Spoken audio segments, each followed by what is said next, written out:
ఆలోచనతోటి ప్రస్తుతం ఉన్న వినియోగదారులు ఎవరైతే ఎల్పిజి గ్యాస్ సిలిండర్స్ వాడుతున్నారో ప్రధానంగా విజయవాడ, గుంటూరు, తిరుపతి, నెల్లూరు, విశాఖపట్నం, కాకినాడ మరియు కర్నూలు నగరాల్లో ఉన్న వినియోగదారులందరికీ కూడా ప్రస్తుతం ఉన్న ఎగ్జిస్టింగ్ పైప్ న్యాచురల్ గ్యాస్ విధానాన్ని మరింత విస్తరించే విధంగా ప్రజలందరికీ కూడా ఆ అవకాశాన్ని సద్వినియోగం చేసుకోవడానికి ఈరోజు కేబినెట్ ఆమోదం తెలిపింది.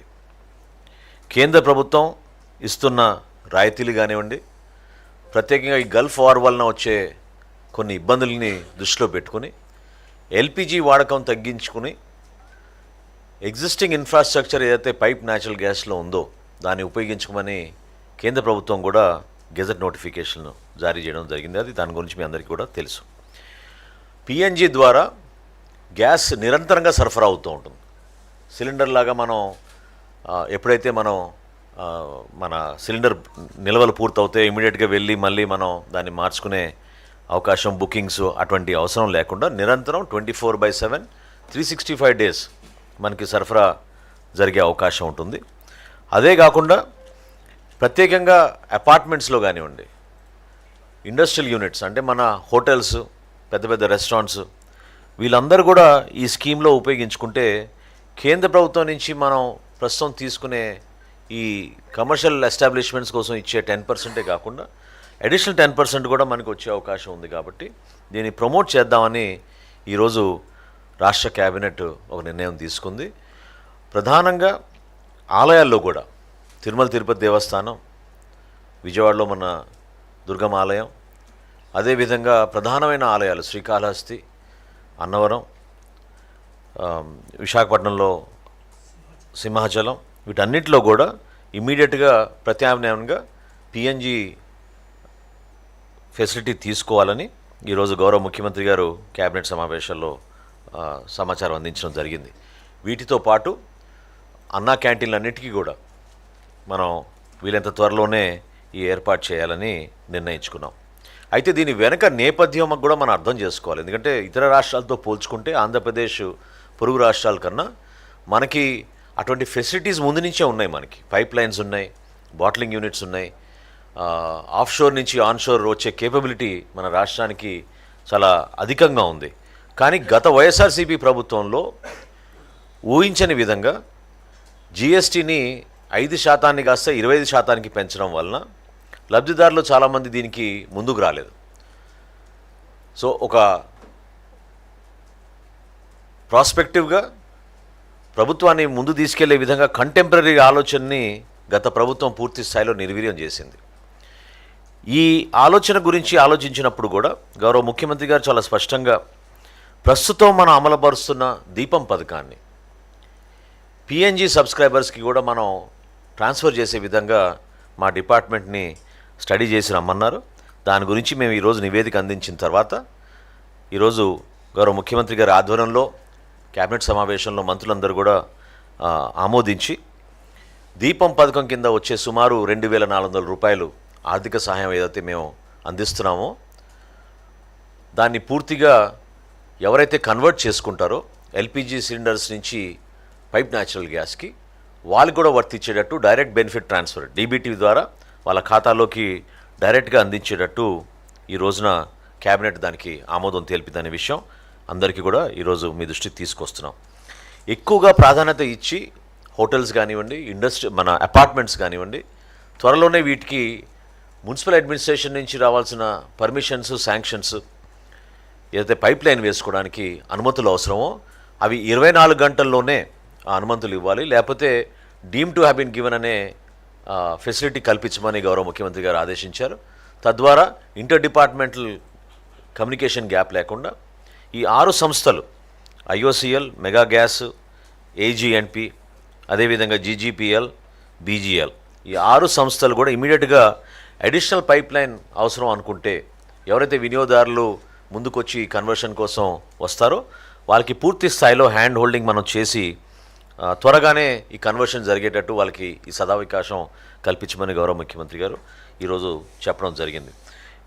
ఇంటర్నల్గా మేము ఏర్పాటు చేసుకున్న ఒక కోఆర్డినేషన్ అంటే పౌర సరఫరాల శాఖ, అదేవిధంగా municipal administration, industrial and infrastructure department, ఈ మూడు కూడా వీటికి nodal ఏజెన్సీగా civil supplies department, Panchayati Raj విభాగం కూడా మూడుగా ఈ 4 డిపార్ట్మెంట్లకి సివిల్ సప్లైస్ డిపార్ట్మెంట్ నోడల్ డిపార్ట్మెంట్గా ఉండి 10 లక్షల కొత్త కనెక్షన్స్ ఈ మార్పు కోసం పిఎన్జికి గౌరవ ముఖ్యమంత్రి గారు ఒక టార్గెట్ ఈరోజు అందించడం జరిగింది.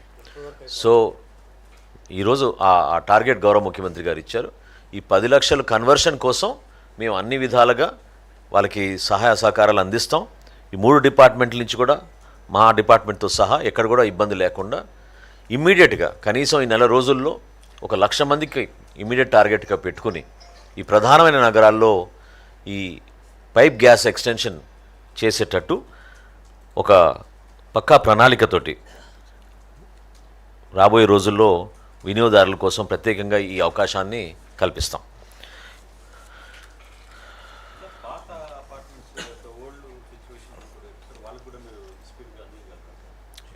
ఎక్కడైతే నగరాల్లో already main trunk lines already ఏర్పాటు చేసుకున్నామో అక్కడి నుంచి మేము సబ్ లైన్స్ ఏర్పాటు చేయడం పెద్ద టైం కాదు.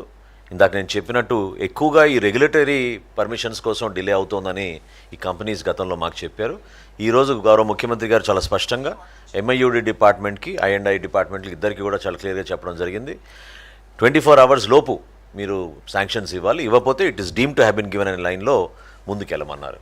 సో అది చాలా వేగవంతంగా వెళ్తుంది కాబట్టి వినియోగదారులందరూ కూడా మేము రాష్ట్ర ప్రభుత్వం తరఫున మా కూటమి ప్రభుత్వం అందిస్తున్న ఈ మంచి కార్యక్రమాన్ని సద్వినియోగం చేసుకోమని, తద్వారా పర్యావరణం గురించి ఆలోచించిన, ఎనర్జీ ఎఫిషియన్సీ ఆలోచించిన, ఖచ్చితంగా మీకు కాస్ట్ కూడా 30% వరకు తక్కువగా మీకు కాస్ట్ అవుతుంది అనేది విషయం సైంటిఫిక్గా మాకు వచ్చిన స్టడీలో చాలా క్లియర్గా ఉంది. కాబట్టి వినియోగదారులు దీన్ని ఉపయోగించుకోవాలి. దీపం సబ్సిడీ అయితే 2,400 రూపాయలు సుమారుగా మేము గతంలో 3 సిలిండర్లకు అందించామో ఆ సేమ్ దీపం సబ్సిడీ దీనికి ట్రాన్స్ఫర్ చేసి ఎవరైతే కన్వర్షన్లో పాల్గొంటున్నారో ఎల్పిజి నుంచి పిఎన్జికి వాళ్ళకి ప్రోత్సహించుకునే విధంగా రాష్ట్ర వ్యాప్తంగా మేము తీసుకెళ్తాం. ఇంతకుముందు నేను మీతో అన్నట్టు టోటల్ గ్యాస్ కనెక్షన్స్ మన దగ్గర దీపం కింద ప్రతి విడతలో కూడా సుమారు 93 నుంచి 94 లక్షల వరకు మనకి వినియోగించుకుంటున్నారు. వాళ్ళందరికీ కూడా ఒక టార్గెట్గా పెట్టుకుని రాబోయే రోజుల్లో మేము ఈ అవేర్నెస్ ప్రోగ్రామ్ ప్రజల్లోకి తీసుకెళ్తాం. ప్రతి ఒక్కరూ సహకరించమని, ఈ కార్యక్రమంలో భాగస్వాములు అవ్వమని మనస్ఫూర్తిగా మన పౌరులందరికీ కూడా పౌర సరఫరాల శాఖ నుంచి మేము ఈ సమాచారం అందిస్తాం. మీరు ఇంత చెప్తున్నారు, ప్రజలకు భరోసా ఇస్తున్నారు, గ్యాస్ ప్రాబ్లం లేదు, పెట్రోల్ ప్రాబ్లం లేదు అంటారు, కానీ చాలా చోట్ల గ్యాస్ సరఫరా ఆగిపోయింది, హోటల్స్ ఆగిపోయాయి, అలానే పెట్రోల్ బంకులు కూడా రాష్ట్రంలో చాలా చోట్ల కూడా ఆపివేస్తున్నారన్న ఒక ప్రచారం జరుగుతుంది. ఏంటి సార్, ఎక్కడ ప్రాబ్లం ఉంది? ప్రాబ్లం అంతా సోషల్ మీడియాలో ఉందండి. ఎక్కువగా ఒక భయాందోళన సృష్టించడానికి, ప్రజల్లో అభద్రత భావం పెంచడానికి కోసం వాళ్ళు చేస్తున్న ప్రయత్నం. ప్రతి సందర్భంలో మేము చెప్తానే వచ్చాం, మన రాష్ట్రంలో ఎక్కడ కూడా మీకు గ్యాస్ విషయంలో కానివ్వండి, పెట్రోల్ విషయంలో కానివ్వండి, డీజిల్ విషయంలో కానివ్వండి కొరత లేదు. ఒక్క ఇండస్ట్రియల్ యూసేజ్ కోసం మాత్రం కేంద్ర ప్రభుత్వం ఇచ్చిన నిబంధనల మేరకు వాళ్ళకి 10% అని ఇనిషియల్గా మనం అందించాం. 10%ని 20%కి పెంచాం. అది కూడా ఇప్పుడు మనకి ఈ వారంలో పాఠశాలలు, విద్యాసంస్థలు, హాస్టల్స్ ఇవన్నీ కూడా వేసవి సెలవుల కోసం ఇస్తాం. కాబట్టి ఆ వచ్చిన స్టాక్ని దాన్ని కూడా డైవర్ట్ చేయమని జాయింట్ కలెక్టర్స్కి మా కమిషనర్ గారు ఆల్రెడీ ఇన్స్ట్రక్షన్స్ ఇవ్వడం జరిగింది. ప్రతిరోజు మేము యావరేజ్గా సుమారు 2,70,000 మందికి మేము గ్యాస్ సిలిండర్స్ మేము అందిస్తున్నాం. కొన్ని రోజుల్లో 3,40,000 మందికి కూడా మేము అందించాం. కాబట్టి ఎక్కడ కూడా ఈ కొరత ఉందనే భావన కాదు. దయచేసి అర్థం చేసుకోవాల్సింది ఏంటంటే, ఒక 2 రోజులు ఇటువంటి సమాచారం క్షేత్రస్థాయిలో కావాలని ఒక భయాందోళన సృష్టించడానికి తీసుకెళ్తున్నారు. కాబట్టి ప్రజలు రియాక్ట్ అయ్యి 2 లక్షల బుకింగ్లు కాస్త ఒకే రోజున 5 లక్షల బుకింగ్లు చేయడం వలన ఆ బ్యాక్ ఎండ్ గ్యాప్ వచ్చింది తప్ప డెలివరీస్లో ఎక్కడ కూడా ఈ 3 ఆయిల్ కంపెనీస్ చాలా అద్భుతంగా రాత్రింబగలు కృషి చేసి ఈ కొరత లేకుండా వాళ్ళు చూసుకుంటున్నారు. దానికి మా డిపార్ట్మెంట్ నుంచి అన్ని విధాలుగా సహకరించుకుంటూ ముందుకెళ్తున్నాం.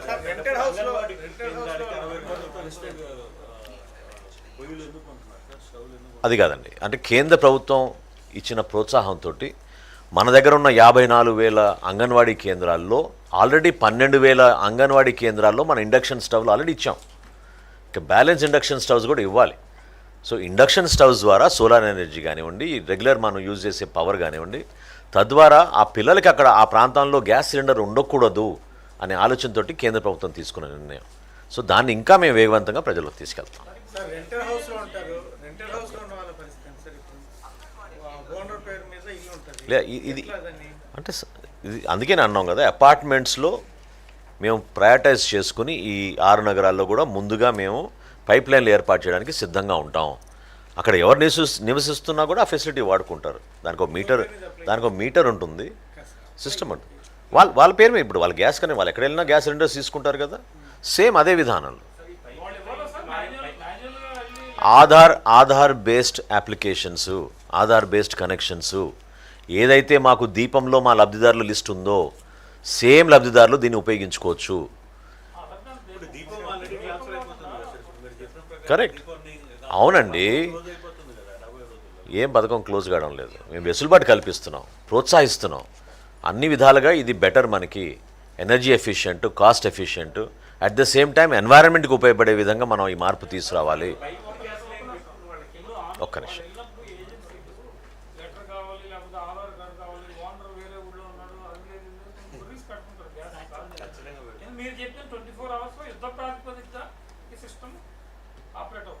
Thank you. It will.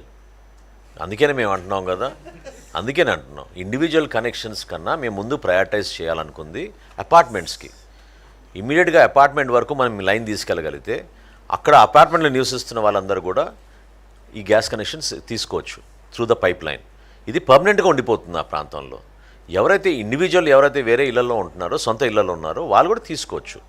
Rented people గురించి మీరు చెప్తున్నారు. ఏదైతే గ్యాస్ సిలిండర్ ఒక వ్యక్తి పేరు మీద ఉంటుంది, ఆ బెనిఫిషరీ పేరు ఉంటుంది, వాళ్ళు ఎక్కడ పోయినా తీసుకోవచ్చు. సో అదే ఇంటికి వాళ్ళు మారారనుకోండి ఇంకో ప్రాంతంలో, డెఫినెట్గా వాళ్ళ పేరు మీద అది కంటిన్యూ అవుతుంది, ట్రాన్స్ఫర్ అవుతుంది.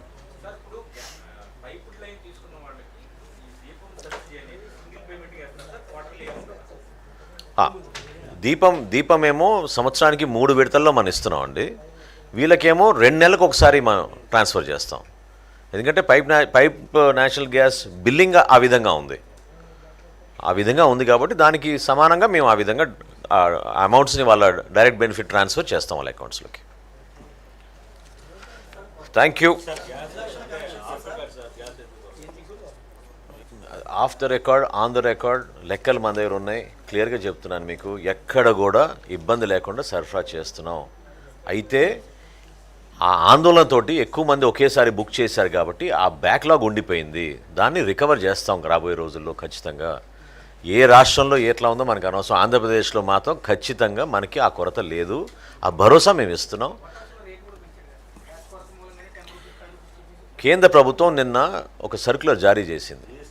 ఎవరైనా అనవసరంగా దీన్ని ఉపయోగించుకుని రేట్లు పెంచి వినియోగదారులను ఇబ్బంది పెడితే వాళ్ళపైన కేసులు నమోదు చేయమని చెప్పడం జరిగింది.